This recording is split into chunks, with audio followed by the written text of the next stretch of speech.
दोस्तों, human psychology को scientific way में जितना डीपली स्टडी और रिसर्च करना कॉम्प्लिकेटेड और टफ है, उससे कई गुना ज्यादा आसान और इंटरेस्टिंग साइकोलॉजिकल ट्रिक्स को अपनी डेली लाइफ में अप्लाई करना होता है। तो दोस्तों, इसीलिए आज हम आपके साथ ऐसे 14 साइकोलॉजिकल ट्रिक्स शेयर करने वाले हैं जिन्हें आप अपनी डेली लाइफ में आज ही से इजीली अप्लाई करके अपनी लाइफ को आसान बना सकते हो और जिन्हें जानने के बाद आप पहले जैसे नहीं रहोगे। So number 1, keep quiet and hold eye contact for satisfactory answer. अगर आपने किसी से कोई सवाल पूछा और उन्होंने जो जवाब दिया वो आपको सही नहीं लगा, हो सकता है आपको लगे कि वो आपसे झूठ बोल रहे हैं या पूरी बात अच्छे से नहीं बता रहे, तो यहाँ आपको बस करना यह है कि आपको कुछ देर के लिए बिना कुछ बोले बस उनकी आंखों में देखना है, बिल्कुल साइलेंट रहते हुए, और तब तक देखना है जब तक वो सच ना बोल दें। क्योंकि जब आप किसी से आई कांटेक्ट मेंटेन करते हो तो सामने वाला इस ऑकवर्ड टेंशन को ब्रेक करने के लिए सही और रियल बातें बताने लगता है, क्योंकि उन्हें आइडिया लग जाता है कि वो आपको अपनी बातों से बेवकूफ नहीं बना सकते। आपने उन्हें पकड़ लिया है, तभी आप उन्हें ऐसे देख रहे हो। अब क्योंकि हर कोई साइलेंस और सीरियसनेस में अनकंफर्टेबल फील करता है और वो कुछ भी करके इस सिचुएशन से निकलना चाहता है, इसीलिए कई बार वो आपसे ऐसी इन्फॉर्मेशन शेयर कर देते हैं जिसे वो छुपा रहे थे। Yawn to find out who is watching you. ऐसा कितनी बार होता है कि जब हमें लगता है कि कोई हमें देख रहा है, कोई हमें घूर रहा है, पर हम पता नहीं लगा पाते कि आखिर वो कौन है, या फिर हमें शक भी हो जाता है कि कौन हमें घूर रहा है, लेकिन हमारे उसे देखने से पहले ही वो पर्सन अपना फेस घुमा लेता है या कहीं और इधर उधर देखने लग जाता है। जब भी आप कभी ऐसी सिचुएशन में फंसे जहां आप ये जानना चाहते हो कि कौन आपको देख रहा है, तो सिंपली बस यॉन कर दो, यानी उबासी लो, और जो इंसान आपको देख रहा होगा वो भी यॉन करने लगेगा, क्योंकि यॉनिंग एक कंटेजियस एक्शन है जिसे हर इंसान किसी और को देख के अपने आप कॉपी करने लगता है।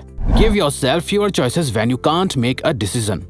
दोस्तों, क्या आप भी एक से ज्यादा चॉइसेस के बीच में कंफ्यूज हो जाते हो कि आपको क्या और कौन सा चुनना चाहिए? तो ये ट्रिक आप ही के लिए है। हमें लगता है कि हमारे पास जितनी ज्यादा इन्फॉर्मेशन और चॉइसेस होंगी, हम उतने ही बेटर डिसीजन ले पाएंगे, पर ऐसा नहीं है। साल 2000 में psychologists Sheena Iyengar and Mark Lepper ने एक रिसर्च पब्लिश करी थी, जहां उन्होंने एक जैम के 24 वेरिएंट्स को $1 ऑफ प्राइस पे सेल करे और अगले दिन उन्होंने सिर्फ 6 वेरिएंट्स ही रखे। इससे हुआ ये कि पहले दिन लोगों की भीड़ तो वहाँ आई, लेकिन 24 वेरिएंट्स में से एक चूज करना लोगों को इतना मुश्किल लगने लगा कि उन्होंने कुछ खरीदा ही नहीं। वहीं अगले दिन बहुत कम लोग ही उस जैम को देखने आए, पर पहले दिन के मुकाबले दूसरे दिन जैम की सेल ज्यादा हुई, जिससे ये साबित हुआ कि हम अपने आप को जितनी ज्यादा चॉइसेस देंगे, हम उतना ही ज्यादा टाइम और एनर्जी वेस्ट करेंगे, और उसके बाद भी ज्यादा चांस इस बात के हैं कि आप गलत ऑप्शन चूज करोगे। इसीलिए खुद को हमेशा कम ऑप्शंस दो और उनमें से ही सोच समझकर डिसाइड करो। दोस्तों, अगर हम अपनी बात करें तो हम 2 ऑप्शन से ज्यादा ना रखने का ही ट्राई करते हैं, उससे ज्यादा नहीं। For quick decision making, check eye colour for instant करिश्मा।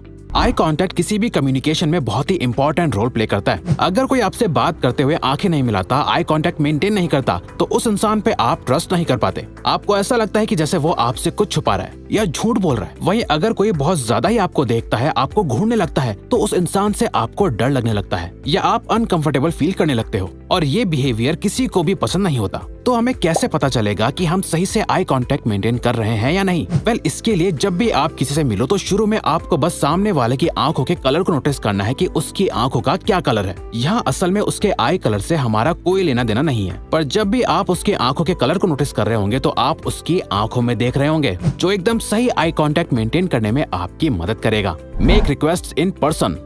किसी से भी मैसेज करके या अपने बेड पे लेटे हुए एक कॉल करके किसी से फेवर मांगना या कोई रिक्वेस्ट करना बहुत आसान होता है, पर अगर आप सच में चाहते हो कि सामने वाला आपकी हेल्प करे, तो बजाय उसे कॉल करके उससे कोई हेल्प मांगने के बेहतर यह है कि आप उनसे मिलके कोई हेल्प मांगो, अगर पॉसिबल हो तो, क्योंकि इससे उनके ना बोलने के चांसेस बहुत कम हो जाएंगे, क्योंकि वहाँ आप उसके सामने प्रेजेंट होते हो, और ये ट्रिक सामने वाले पर्सन को साइकोलॉजिकली और इमोशनली ट्रिक करती है, एक बॉन्ड या रिलेशन को मेंटेन करने के लिए, जो कि फोन कॉल पे नहीं होता।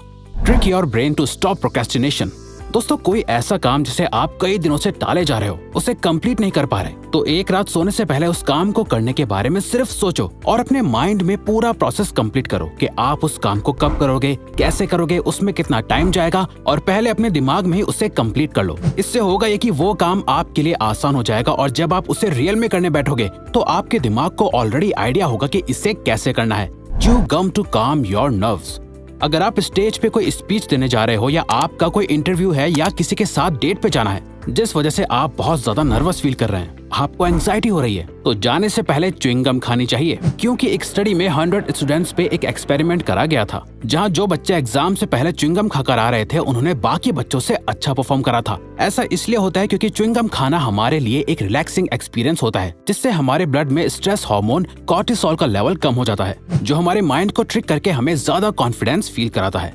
Eliminate haters by asking for a small favour. अगर आपको ऐसा लगता है कि कोई पर्सन आपको पसंद नहीं करता या आपको हेट करता है और आप इस हेट को अपनी लाइफ से निकालना चाहते हो, तो उसके लिए आप दो चीजें कर सकते हो। या तो आप उस इंसान को ही अपनी लाइफ से निकाल दो या उसके हेट को खत्म कर दो। और इसके लिए इस साइकोलॉजिकल ट्रिक का यूज करो। उस पर्सन से कोई भी छोटा सा फेवर मांगो, जैसे सिंपली एक पेन मांगना। अब अगर वो आपको बहुत ही ज्यादा हेट करता होगा तो वो आपको सीधा मना कर देगा, या अगर वो पर्सन आपको पेन देता है तो इससे वो अपने दिमाग में आपके लिए परसेप्शन को चेंज करने लगेगा। वो आपके बारे में सोचेंगे कि आप शायद इतने भी बुरे नहीं हो जितना उन्हें लगता है, तभी तो आपने उन्हें फ्रेंड समझ के उनसे हेल्प मांगी। Trick yourself into a good mood. दोस्तों, अगर कभी आप थोड़ा लो फील कर रहे हैं, आपको कुछ भी अच्छा नहीं लग रहा और आपका मूड भी खराब हो रहा हो, तो सिंपली एक स्माइल करने से आप अपने ब्रेन को ट्रिक करके ये फील कराओगे कि आप एक अच्छे मूड में हो। क्योंकि हमारी बॉडी ऐसी बनी हुई है जहाँ हमारी बॉडी के अंदर की चीजें या इमोशंस हमारी बाहर की लाइफ को अफेक्ट करते हैं। वैसे ही हम बाहर से कैसा फील करते हैं, हमारी बॉडी भी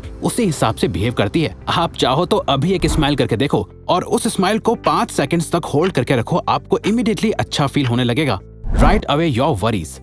दोस्तों, हम सभी के लाइफ में कभी ना कभी कुछ ना कुछ ऐसा होता ही है जिसे हम फिर कभी भूल नहीं पाते और वो हमारे अंदर एक ट्रॉमा बन के रह जाता है। लेकिन कई साइकोलॉजिकल स्टडीज ने ये शो करा है कि अपने ट्रॉमेटिक एक्सपीरियंसेस को लिखने से आपका इमोशनल स्टेट पहले से बेटर हो जाता है। इससे आपका स्ट्रेस कम होता है और आप मेंटली हील होने लगते हो। ऐसा इसलिए होता है क्योंकि आपके साथ जो भी बुरा होता है वो आपके माइंड में हमेशा घूमता रहता है और आपको हर्ट करता रहता है। और हमारे माइंड की एक बात है, आप इसे जितना ज्यादा एक चीज को भूलने को कहोगे, इसे वही चीज उतना ज्यादा याद आएगी। इसीलिए जब आप अपने थॉट्स को लिख देते हो तो आप उसके बारे में अच्छे से सोच पाते हो और खुद को जज कर पाते हो, जिससे धीरे धीरे वो थॉट्स आपको परेशान करना बंद कर देते हैं। Remember everyone's names if you want to be popular. अगर आप लोगों के बीच पॉपुलर होना चाहते हो, आप चाहते हो कि आपके कलीग्स, आपके फ्रेंड्स और लोग आपको पसंद करें, तो अब से आप जिनसे भी मिले उनके नाम याद रखो और नेक्स्ट टाइम उन्हें उनके नाम से बुलाओ, अगर वो आपसे छोटे या आपके बराबर के हैं। क्योंकि आप सबको या अपने से बड़ों को तो उनके नाम से नहीं बुला सकते, पर नॉर्मली सोशलाइज करते वक्त लोगों को उनके नाम से बुलाना आपका एक अच्छा इंप्रेशन बिल्ड करता है। क्योंकि हर किसी को अपना नाम सुनना सबसे अच्छा लगता है और जब आप उनका नाम बोलते हो तो वो इंस्टेंटली स्पेशल फील करने लगते हैं। Count to 5 and get things done. जब भी आपका कोई काम करने का मन ना करे जो आपको करना चाहिए, तो उसे फटाफट करने के लिए अपने आप को कन्विंस करो कि आप 5 तक काउंट करोगे और उस काम को करने लग जाओगे। और बस 5, 4, 3, 2, 1 कहते ही उस काम को करना स्टार्ट कर दो। फॉर एग्जाम्पल, मान लो आपको जिम जाना है पर आपको आलस आ रहा है, 5 तक काउंट करो और उठकर अपने जिम के कपड़े पहने और निकल जाओ। दोस्तों, इसे 5 सेकंड रूल कहते हैं, जो मेल रॉबिन्स ने इन्वेंट किया था अपने माइंड को साइकोलॉजिकल वे में ट्रिक करने और प्रोक्रेस्टिनेशन को बीट करने के लिए। और वो कहती है कि जब भी हम ऐसे काउंट करते हैं तो ये काउंट करते हुए हमारा ब्रेन एक रैशनल डिसीजन लेता है, बजाय बिना कुछ सोचे समझे बस काम को टालते रहने के। ये एक सही डिसीजन लेता है और उस काम को पूरा करता है। Learn things by explaining. कोई भी चीज सीखने का या उसे याद रखने का सबसे बेस्ट तरीका है उसे किसी और को समझाओ। क्योंकि जब भी हम कोई नई चीज सीखते हैं तो हम कई सारी नई इन्फॉर्मेशन अपने ब्रेन में डालते हैं और कोई भी नई चीज को समझना हमारे ब्रेन के लिए बहुत कॉम्प्लिकेटेड होता है। वहीं जब हम इस कॉम्प्लिकेटेड चीज को किसी और को सिखाते हैं, उसे एक्सप्लेन करते हुए हम खुद चीजों को सिंपल करने लगते हैं, जिससे वो हमारी मेमोरी में और भी स्ट्रांग हो जाता है। Use colours to be more productive. आप जहाँ बैठकर काम कर रहे हो वहाँ का एनवायरनमेंट कैसा है, वहाँ की दीवारों का कलर कैसा है, ये आपकी प्रोडक्टिविटी को बहुत हद तक अफेक्ट कर सकता है। और मॉडर्न साइकोलॉजी के अकॉर्डिंग अगर आप अपने आसपास एक प्रोडक्टिव एनवायरनमेंट क्रिएट करना चाहते हो तो आपको अपने आसपास ब्लू कलर का सबसे ज्यादा यूज करना चाहिए। इनफैक्ट ब्लू और ऑरेंज कलर न ही आपको ज्यादा प्रोडक्टिव बनाता है बल्कि आपके मूड और इमोशंस को भी बैलेंस रखता है। तो अगर आपको ये वीडियो अच्छी लगी तो वीडियो को लाइक और चैनल को सब्सक्राइब करके हमें सपोर्ट करो और बेल नोटिफिकेशन ऑन कर लीजिएगा ताकि आप आने वाली वीडियोस मिस ना कर पाओ। Thank you for watching.